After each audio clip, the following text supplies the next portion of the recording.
নমস্কার বন্ধুরা, Anjana all in one কিচেনে আপনাদের সবাইকে আরও একবার স্বাগত জানাই। তা আজকে আমি সাদা তিলের লাড্ডু আপনাদেরকে বানিয়ে দেখাবো। ফার্স্টেই সাদা তিলগুলিকে আমি নাড়াচাড়া করে নেব কড়াইতে হালকা। দেখবেন হালকা যেন একদম ব্রাউন কালার আসে এবং গ্যাসের আঁচটি যেন একদম লো ফ্লেমে থাকে, না হলে কিন্তু অল্প সহজেই তাড়াতাড়ি ব্রাউন কালারটা এসে যাবে। তো দেখুন বন্ধুরা, ঠিক 5 থেকে 10 মিনিটের মতো আমি আঁচ খাইয়ে নিয়েছি অল্প অল্প করে। সাদা তিলটি আঁচ খাওয়ানো হয়ে গিয়েছে, এরপর আমি কড়া থেকে নামিয়ে নেব।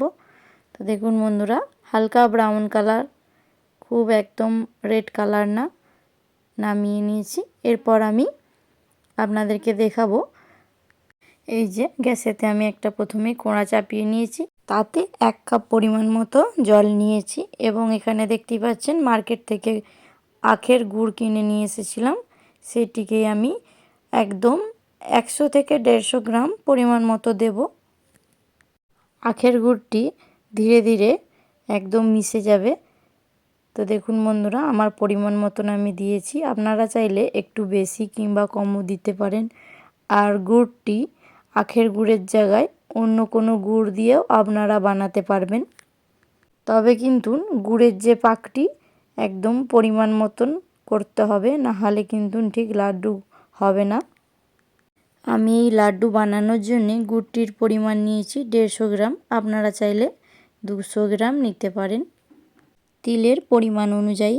তো দেখুন বন্ধুরা, আপনাদের সঙ্গে কথা বলতে বলতে আমার পুরোপুরি গুড়ের পাকটি দেওয়া হয়ে গিয়েছে।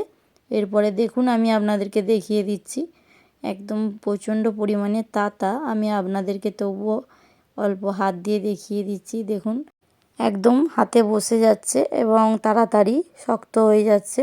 দেখুন, তো বন্ধুরা, গুড়ের পাক দেওয়া পুরোপুরি রেডি। এরপর আমি সাদা তিল নাড়াচাড়া করে নেব গুড়টির সাথে। বেশ কিছুক্ষণ ধরে সাদা তিলটিকে মিক্স করে নিয়েছি। এরপর আমি গ্যাস থেকে কড়াটি নামিয়ে নিয়েছি। অপরদিকে আমি একটি ছোট পাত্রে অল্প জল নিয়ে নিয়েছি এবং লাড্ডুগুলি বানাতে শুরু করে দিয়েছি, কারণ খুবই সহজে শক্ত হয়ে যেতে পারে, তাহলে কিন্তু ঠিকঠাক লাড্ডু বানানো যাবে না। তো দেখুন গরম অবস্থাতে কিন্তু লাড্ডুগুলি বানিয়ে নিচ্ছি। ঠিক একই রকমভাবে প্রত্যেকটি লাড্ডু আমি বানিয়ে নেব।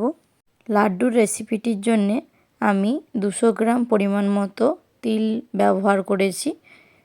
তো দেখুন বন্ধুরা, পুরোপুরিভাবে লাড্ডু বানানো কমপ্লিট। তো আপনারা অবশ্যই কমেন্ট করে জানাবেন সাদা তিলের লাড্ডু কেমন হয়েছে এবং লাইক শেয়ার করতে ভুলবেন না। আজকের মতন এই ভিডিওটি এখানে শেষ করছি। দেখা হচ্ছে পরের আবার কোনো ইউনিক ভিডিওর সাথে।